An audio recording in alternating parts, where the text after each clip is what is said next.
شو عم تعلموا الدين؟ عم نعلموا احتفال بمولد النبوي. هذا بالسيف.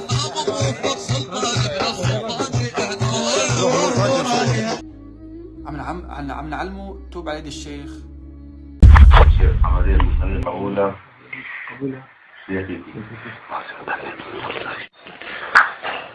يا رب. شو كمان عم تعلموا؟ عم نعلموا انه لازم نسوي ختمة، نسوي رابطة. الفلاني هو المتصرف على الإطلاق الذي لم نر له يوميا في الختمة نحن نرددها. عم نعلموا انه تتغطى وتذكر الله. شو كان عم تعلموا؟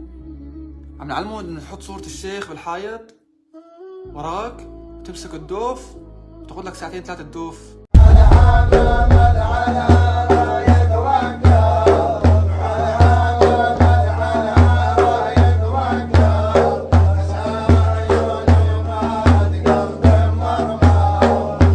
شو كمان عم تعلموا؟ عم نعلموا انه الشيخ معصوم وان المريدين معصومين وانه الشيخ هو واسطة بينك وبين الله. نقولها هذا عن مشايخنا، نقول عنه نور السماوات والأراضين. عن الشيخ؟ عن الشيخ. شو كمان عم تعلموا؟ انه زيارة القبور وزيارة الأولياء ما فيها شرك، وانك تتوسل فيها وتنحني إلها ما فيها شرك.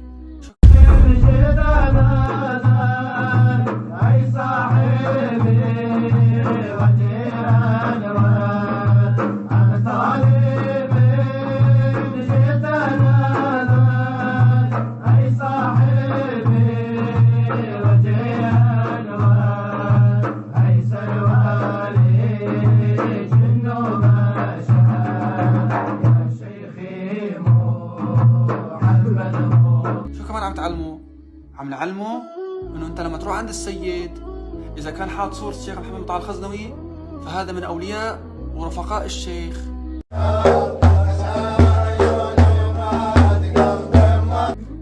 اذا ما كان حاط الصورة معليش عامله معاملة كويسة حتى ما يكون ضدنا. هذا تعلمون هذا تعلمون الناس، هذا تعلمون للناس.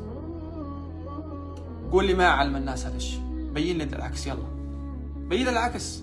عندي فيديوهاتكم، عندي فيديوهاتكم موجودة وراح أعطيك فرصة تبين العكس، بس بين لي وين.